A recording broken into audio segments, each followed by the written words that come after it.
Hello student, this is Suman Dutta. আজকে present হলাম নতুন একটা ভিডিও নিয়ে। আজকের ভিডিওতে থাকছে ক্লাস 11-এর জন্য একটা গুরুত্বপূর্ণ গ্রামারের পার্ট, সেটা হলো অ্যাডভার্টাইজমেন্ট। তো সবাই জানো, যারা যারা ক্লাস 11-এ পড়ো তোমাদের অ্যাডভার্টাইজমেন্ট আছে, এটা গ্রামারের পার্ট। আর তোমাদের কাছে টাইমও খুব কম ছিল, তাই তোমরা হয়তো বা অনেকেই প্রিপারেশন ঠিক করে নিতে পারোনি। তাই আজকে তোমাদের জন্য একটা গুরুত্বপূর্ণ পার্ট নিয়ে আসলাম, অ্যাডভার্টাইজমেন্ট। তো আশা করি সবাই ভিডিওটা প্রথম থেকে লাস্ট অবধি নিশ্চয়ই দেখবে। একবারে ছোট, ঠিক আছে? 4 লাইনের একটা উত্তর, যেটা লিখলে তোমরা 4 পাবে। তো যদি তোমাদের পরীক্ষার মধ্যে প্রশ্ন আসে যে ইউ আর XYZ, বা তোমার কারোর নাম দিয়ে দিল, you have lost your bag, right an advertisement for the same, মানে তুমি তোমার ব্যাগটা হারিয়ে ফেলাইছো, তো তোমার এখানে কি একটা অ্যাডভার্টাইজমেন্ট লিখতে হবে। তো লস্ট ব্যাগ কী দিবে, উপরে কী দিবে, হেডিং দিবে লস্ট ব্যাগ, ঠিক আছে? দিলাম লস্ট ব্যাগ দিয়ে লিখবে যে lost a bag with containing some valuable document and money. কী লিখলাম? Lost a bag with containing some valuable documents and money. এটুকু লিখলে নিয়ার দুর্গা বাস স্ট্যান্ড। এখন এখানে দুর্গা লিখেছি আমি, তুমি আর যা মনে হয় সেটা বাস স্ট্যান্ড লিখতে পারো, কোনো সমস্যা নেই। বাস স্ট্যান্ড লিখতে পারো, স্কুল লিখতে পারো, ঠিক আছে? মার্কেট লিখতে পারো, as you wish. Yesterday at about 10 AM। এখন 10 AM না দিয়ে তুমি 5 AM দাও, 5 PM দাও, 10 PM দাও, অ্যাজ ইউ উইশ, ঠিক আছে? তারপর কী লাগবে এখানে?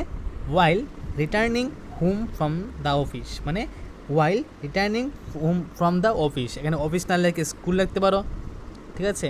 স্কুল না লিখলে লিখতে পারো যে মার্কেট লিখতে পারো। Okay, if anyone found the bag, ঠিক আছে? If anyone found the bag please contact this phone number, ঠিক আছে? দিলে নেম দিলে আর ইমেল দিলে, আর কিছুই নেই, এইটুকুই, ঠিক আছে? তো এখানে দেখো, এটা খুবই সোজা একটা। তো এখানে ব্যাগ দিয়েছে, যদি তোমরা এখানে তোমাদের দেয় যে এখানে একটা মোবাইল, ধরো তোমাদের মোবাইল হারিয়েছে, তখন তোমরা কী লিখবে? তো লস্টে মোবাইল লিখবে, ঠিক আছে? মোবাইল লিখলে লস্টে মোবাইল, ঠিক আছে? অ্যান্ড এ ব্যাগ, ঠিক আছে? লিখলে যদি মোবাইল ইস্যু করে, যেখানে তোমাদের ব্যাগ না দিয়ে মোবাইল দেয়, তাহলে কি লিখবে? লস্টে মোবাইল লিখবে অ্যান্ড ব্যাগ লিখে বাকি সবটা সেম টু সেম রাখবে, যা যা আছে, ঠিক আছে?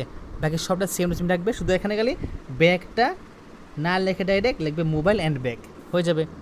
এখন যদি এখানে তোমাদের দেয় যে এখানে লস্টে ব্যাগ দিয়েছে, তো যদি এখানে দেয় যে লস্ট ইউর ডকুমেন্ট, ঠিক আছে? তো কী দিবে? লস্ট মাই, এখানে লাগবে মাই ডকুমেন্ট, ঠিক আছে? আমি লিখে দিচ্ছি লস্ট মাই ডকুমেন্ট,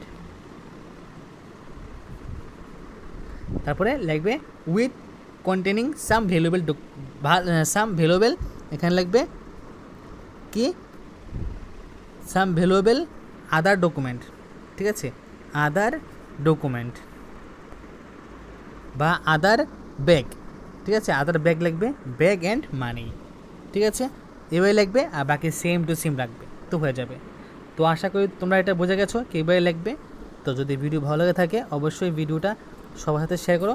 আর আমি চাইবো যে ভিডিওটা সবাই 5 থেকে 6 বার দেখো, তাহলে এখানেই শেখা হয়ে যাবে। তো দেখা হচ্ছে একটা গুরুত্বপূর্ণ ভিডিওতে। ধন্যবাদ।